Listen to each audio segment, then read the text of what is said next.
Bonjour la belle diaspora, j'espère que tu te portes bien, j'espère que tout le monde se porte bien. Si tu es nouvelle ici, ma belle, sois la bienvenue parce que sur cette chaîne, mon humble mission est d'encourager, de booster la femme qui vit dans la diaspora. Celle-là même qui a pris la ferme décision de réussir sa vie loin de chez elle. Parce que j'ai compris que c'est pas facile de réussir loin de chez soi. Nous avons besoin d'avoir un mental, un état d'esprit qui réussit loin de chez soi. Je parle aussi de la santé mentale. Notre santé mentale, c'est vital. J'évoque aussi les sujets autour de l'autonomisation, la responsabilité que toi et moi, nous avons à prendre nos vies en main afin de les réussir où que nous soyons dans ce monde. Et aujourd'hui, je vais parler d'un sujet crucial, un sujet capital pour nos vies. Je vais parler de finances, je vais parler d'argent, je vais partager un peu mon expérience de comment est-ce que j'ai mis mes organes pour sortir d'une certaine situation financière. Et plus tard, j'ai eu une certaine stabilité, une certaine liberté. Vous savez, quand on débarque loin de chez nous, situé en Occident, en Asie, quand on débarque dans les pays développés, c'est très facile d'avoir une carte bancaire. Seulement quand on arrive, nous n'avons généralement pas la notion, surtout si tu viens de mon continent d'origine, nous n'avons généralement pas la notion de gestion bancaire, éducation bancaire, planification financière. Nous ne connaissons pas vraiment ces choses. Ce qui fait qu'on débarque et on trouve certains avantages. On tombe sur ces avantages comme je l'avais fait. Donc j'arrive et je comprends que je peux avoir une carte bancaire, une carte de débit. Oui, c'est presque normal pour tout le monde d'avoir une carte comme ça. J'ai un petit boulot avec un SMIC, je commence avec un petit salaire en fait. Et un jour, je vais à la banque, on me dit au guichet, est-ce que tu sais que tu peux avoir une carte de crédit? Une carte de crédit? Dans mon pays, je n'avais même pas une carte bancaire. Je me souviens que j'avais un carnet d'épargne bancaire à la poste, un carnet d'épargne à la poste, mais pas une carte bancaire. Donc j'ai déjà une carte bancaire et tu me dis que je peux avoir une carte de crédit. Pour moi, la carte de crédit, c'était un synonyme de libération, un synonyme de liberté financière. J'avais maintenant la possibilité d'entrer dans toutes les boutiques, d'acheter ce que je voulais, quand je voulais. Bref, je pouvais commander en ligne, faire tout ce que, jouer avec l'argent et être heureuse. Ma belle, quand je reçois ma carte de crédit à la maison parce que j'avais accepté, je commence le même jour. Je me dis, je vais aller essayer. Je vais dans une boutique, je m'offre certaines choses, je rentre à la maison, je suis contente. Je me dis, the sky is the limit. The sky is even the beginning. J'étais contente, j'ai une carte bancaire, j'ai une carte de crédit. Mais ce qui se passe quelque temps après, c'est que je ne comprends pas comment. Je commence à accumuler une certaine dette bancaire. Je commence à voir que ce que je dépense par mois, je calcule, je sais, je suis allée dans telle boutique, j'ai telle facture, mais à la fin du mois, on me prélève plus que ce que j'avais dépensé. J'étais ignorante, je n'avais aucune notion bancaire. Je vais à la banque et je leur dis, mais c'est pas possible. Mon crédit s'accroît, je veux dire, ma dette s'accroît, je ne comprends pas. Et c'est là qu'on commence à me donner une petite éducation. C'est là qu'on me dit, mais est-ce que tu sais qu'il y a des intérêts liés à la carte de crédit? Il y a des frais liés à la carte de crédit. Et si tu ne payes pas ta carte de crédit tous les mois pendant 3 mois, à la fin de 3 mois, tu te retrouves avec une situation désastreuse. Et moi, j'étais maintenant à la fin de 6 mois. La situation était compliquée. La dette était élevée. Et c'est là où je commence à me dire, je ne peux pas continuer ainsi. La dette était bien élevée. J'étais environ à presque 5 000 € pour quelqu'un qui avait un salaire qui était un peu comme le SMIC. C'était terrible. Je le voyais déjà dans ma vie. Et voici ce que j'ai décidé de faire. J'ai décidé de mettre mon cœur à résorber cette dette. J'ai décidé de mettre mon cerveau à apprendre ce que je devais apprendre pour commencer à budgétiser, pour commencer à planifier, à comprendre ce que c'est que les finances, la gestion de mes finances. J'ai décidé, oui, de mettre mes organes à cela. Pourquoi est-ce que j'ai décidé de mettre mes organes à cela? Parce que j'avais vu les risques que je pouvais encourir si je continuais ainsi. Je venais à peine d'arriver, juste quelques 3 années, 4 années, que j'étais à peine là, et j'avais déjà une dette de cette limite. Je voyais que c'était un risque pour moi. Je ne pouvais plus payer les formations que je voulais faire pour élever mon niveau, pour me mettre à niveau. Je ne pouvais plus avoir cette vie que je voulais, une vie calme, une vie paisible, une vie sereine. Je ne pouvais plus m'offrir mon billet d'avion chaque année parce que c'est ce que je voulais faire, c'est ce que je faisais. M'offrir un billet d'avion chaque année pour rentrer chez moi. Je ne pouvais plus le faire.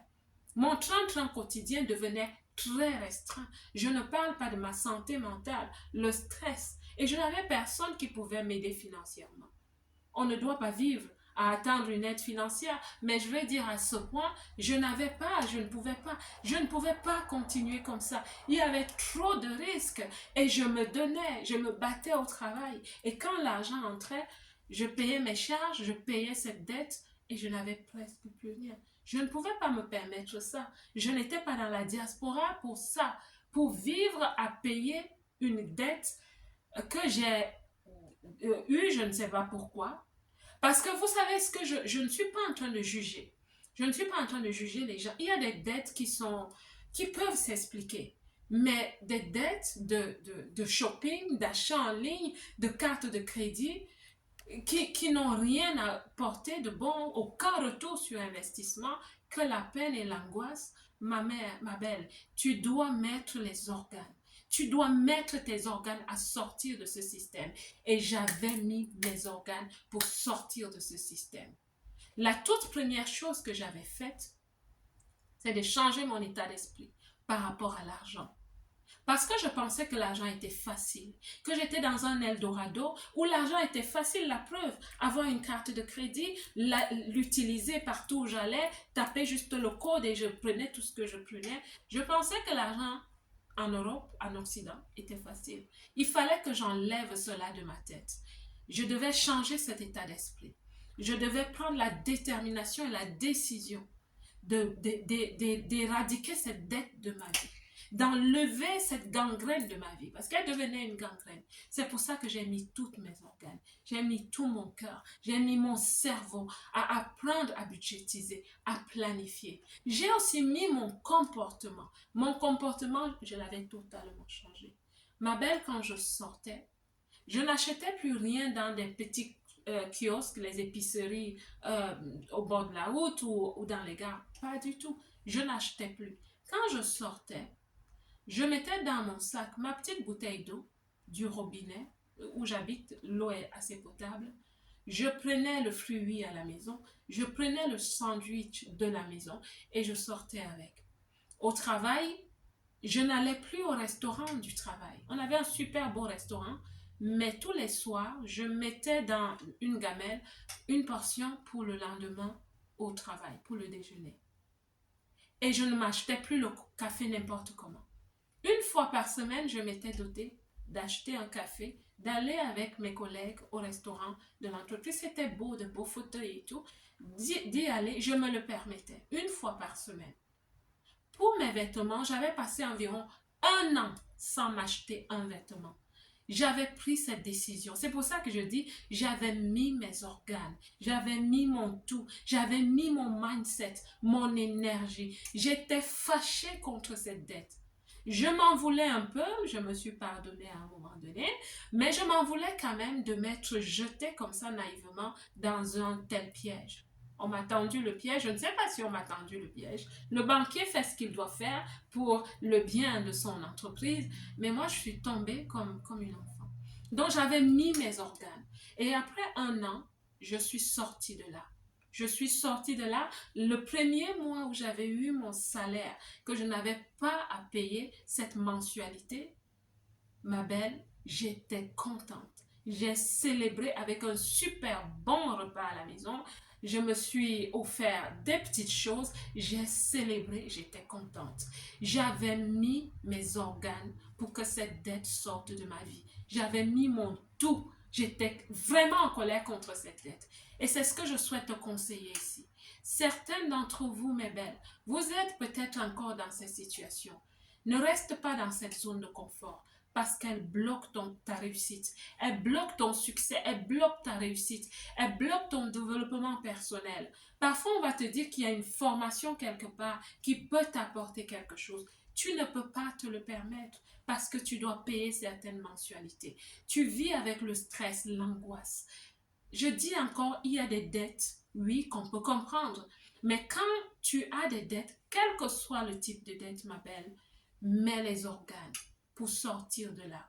Parce que la dette n'est pas une bénédiction. Il faut que tu sois stable financièrement. Je t'encourage à chercher ta liberté financière. Tu es dans la diaspora, pas pour payer les dettes, pas pour être enchaîné dans les dettes, ma belle. C'est un conseil que je t'apporte. C'est pas un jugement. Oui, j'avais mis mes organes et par la grâce de Dieu, je suis sortie de là. J'ai été libre financièrement. Je ne vais pas finir cette vidéo sans te parler de mon livre.